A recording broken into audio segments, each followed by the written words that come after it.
All right, so let's talk about childhood trauma. In this video, I'm going to help you understand what is trauma, what do we mean when we talk about trauma, what are the different types of trauma, and how does it impact us developmentally and in our growing up years to be what it is now as adults and negatively impacting the relationships that we hold most dear to us. So let's just get into this. So what is a good definition of childhood trauma? So I have heard, I believe it was either Dan Allender I believe it was Dan Allender who said that trauma is anything less than loving. That is a really broad definition, but I think it encompasses what we're trying to talk about, which is trauma is in so many different ways so specific to the individual. Of course, there's what we would refer to as like big T trauma and little t trauma. So big T trauma is going to be the things that when I say the word trauma that you're automatically going to be thinking of in your mind. Things like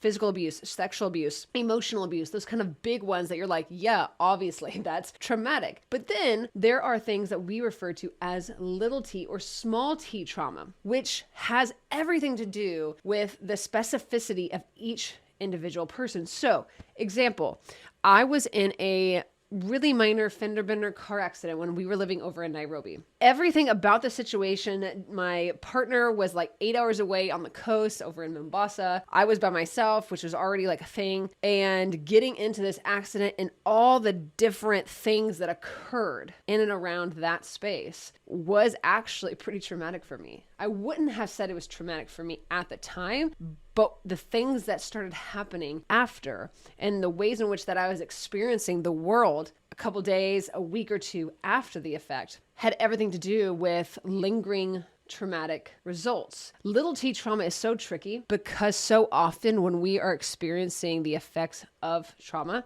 we can feel really dumb or really silly, like, God, I shouldn't be feeling this way, or I'm so dumb, like I can't handle it, or it wasn't that big of a deal, right? That we minimize our own pain, we minimize our own experience as opposed to taking ourselves and our bodies seriously enough to say, I didn't think it was that big of a deal, but clearly it is because of my memory loss, or I feel foggy, or if you just feel really overly exhausted, or I feel really jumpy, or when, loud noises freak me out, or they overwhelm me, or I feel overstimulated, all of these types of things. And so to start with the definition of trauma is anything less than loving is really broad. But again, it helps us to understand that trauma is far more than just the physical abuse, the sexual abuse, the emotional abuse, kind of those big pieces, but that trauma can really come in a myriad of different shapes and sizes. And so when we experience trauma in our childhood, it has significant impacts on the ways in which that we develop, the ways in which that we develop coping mechanisms and coping strategies,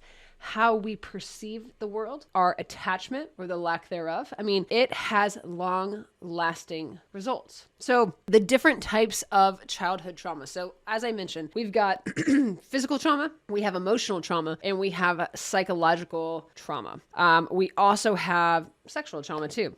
So physical trauma, of course, are the things that we think about in terms of a child being hit, being beaten. It can also involve accidents. And so it doesn't have to be someone actually inflicting the pain onto someone else, but it can also be as a result of an accident, right? That someone endures physical trauma. Then you have emotional trauma, which these explains the things around emotional abuse, the constant fear, humiliation. Again, these are things that are like covert, like things that are not covert, the things that are happening to us from someone else, but then also the things that have happened kind of against us as a result of, whether it's an event, those types of things. And then, psychological, which is, the different traumatic experience, how they can affect our cognitive ability. And I mean, in really extreme kind of cases, when we see really kind of ritualistic, chronic abuse of all different types, we can see the psychological cognitive impact that has on a child. Example would be, I used to work in foster care. And so I was privy to a lot of really terrible, horrific, and grotesque things that happen to small kids and getting to see in real time the ways in which that it impacted their ability to do school. It impacted their ability to regulate themselves. It impacted their ability to receive instruction and to behave, to do simple tasks like peeing in a toilet. I worked with one kiddo that bebopped around a couple different group homes, and the reason why he got bebopped around to a bunch of different homes is because he really struggled to do basic tasks like peeing in a toilet and things that you would think a 7-8-year-old should be able to do. But because of the distress that he incurred and endured and the abuse, it affected him so profoundly that even basic functions of his own body and knowing when he needed to go to the bathroom became really difficult. And so, again, these types of childhood trauma is physical, emotional, psychological, and then of course sexual, right? The different things that happen to and against a child are violent and have, my gosh, like profound impact on a person. And so, these are the different types, categories, if you will, of childhood trauma. But in case you're like, but what would be some examples? I'll give you some, right? We already kind of talked about some of these of like, we have the big categories, but within those, we have like physical abuse, emotional abuse, sexual abuse. But then we also have things like neglect. And I continue to say this, that I think one of the most insidious forms of abuse is neglect. Because think of it this way, with emotional, physical, and sexual, I have to recognize that there is another person. I am wielding harm and violence against that person, but nonetheless, I recognize that they are a body, that they are a person, that they are a human. With neglect, at the very heart of neglect is a refusal to acknowledge someone's existence. Like, you're not even worth me noticing you. You aren't even worth me acknowledging that you're existing in this moment in time. And so neglect has such a wild and profound impact on anyone, but particularly on kids as their brains are developing. Witnessing violence is another form of trauma. Loss or separation. I saw this obviously a lot in foster care. No matter how terrible the parents were, no matter the types of abuse that they enacted against and to their children, they are still mom and they're still dad. And those kids still wanted to be with them. And I remember working with several kiddos, and I just couldn't get it. Like, I just couldn't understand. I was like, how on earth, like, these people are terrible. They're not good. And yet the trauma of what their parents did to them was profound, obviously, and terrible, but also the trauma of being separated and losing connection with their mom or dad was also profound, if not more so. And it just goes to show the impact that a mom or dad or parents in general have on their children. It's wild. Natural disasters is another one. Being exposed to any type of natural disaster is terrifying for a small kiddo. And so the long-lasting effects that childhood trauma has is, I can't overstate it enough. It is profound. It's profound because these kids, their brains are still developing. Their mom and dad, or their primary caregivers, are responsible for teaching them how the world works. How do we act in the world? How do we behave in the world? What are emotions? What are connections? How do I relate to other people? How do other people relate to me? How do I talk about these things? How do I stand up for my own body? How do I write all of these different pieces? And so when trauma comes in, it creates these breaks, and it stunts in a real way the ability for these synapses to connect, to create healthy connections, to create healthy relationships, to create a positive correlation to certain people, to certain times and places and emotions and all those types of things. And so it's wildly profound, and it's so very underestimated by adults, in the sense of when an adult comes in to work with me, they talk about, their childhood. It was great. It was that, like someone exposed themselves to me when I was 10, but like not a big deal, whatever. And maybe not a big deal now,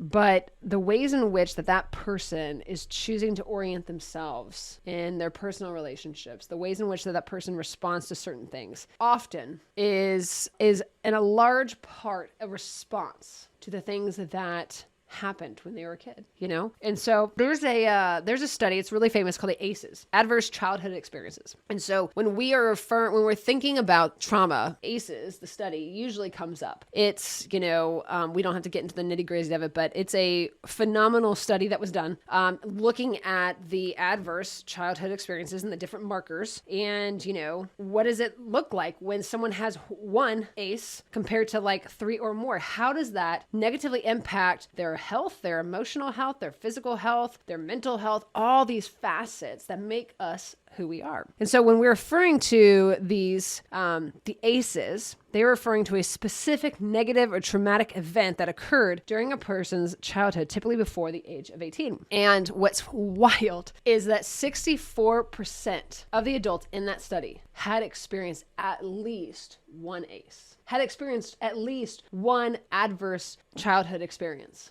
64%. That's wild. If you want to look into that more, just type in ACEs study, adverse childhood experiences, those types of things. But hopefully by now you're getting the picture, right? That trauma is far more than just physical, sexual, emotional abuse. That we have things like big T trauma, like what I just mentioned. We have things like small T trauma, whether it was someone exposing themselves to you, whether it was someone rubbing themselves against you. Maybe it was an experience where you felt humiliated in front of a group of friends. Maybe it was, you were in a recital, in a piano recital or whatever, and you just really effed it up. And the effects of what that felt like in that moment lingered and kind of got into your system in the ways in which that impacted you growing up, right? And so coping strategies that we develop now as adults that we have, they're more like laid in the ground, right? They began and were formed in our childhood, which is why when you go into therapy, we want to talk about your childhood. It's not that like that's the crystal ball and like we can predict you were going to be this way if you did X, Y, and Z. Like, no. But it informs us because so often our childhood hijacks and dictates the ways in which that we engage with the world now. And we aren't even conscious of it. That's what's wild, is we're not even fully aware of how much our childhood is impacting us right now and defining and dictating the ways in which that I engage in relationships, I engage in my workplace, I engage for fun, recreational, the way that I engage myself. So we develop these coping strategies of avoidance, numbing, dissociation, and the more distressing the traumatic event was to us as a kid, the more we have to use those coping mechanisms, especially like, with like sexual abuse as a small child, whether it was a one-time or chronic, they have to develop a way to escape. Our brain is so good and so wired to survive that when something becomes too much, it's like our brain's like, nope, we got to turn off some lights. And that's kind of what dissociation is. Or if you struggle to remember parts of your childhood. Interesting. Not saying that it's the definite way or it's definitive that like you incurred some shit, but like that's interesting. I wonder why that could be, Why would my brain feel it necessary to omit or for things of my past to be cloudy? Self-preservation. And so oftentimes though, we have contempt for the things that happen to us, the ways in which that we respond to said thing, right? I can't tell you how many adults are like, it's not that big of a deal. It's whatever, I'm over it now. I'm like, oh, clearly.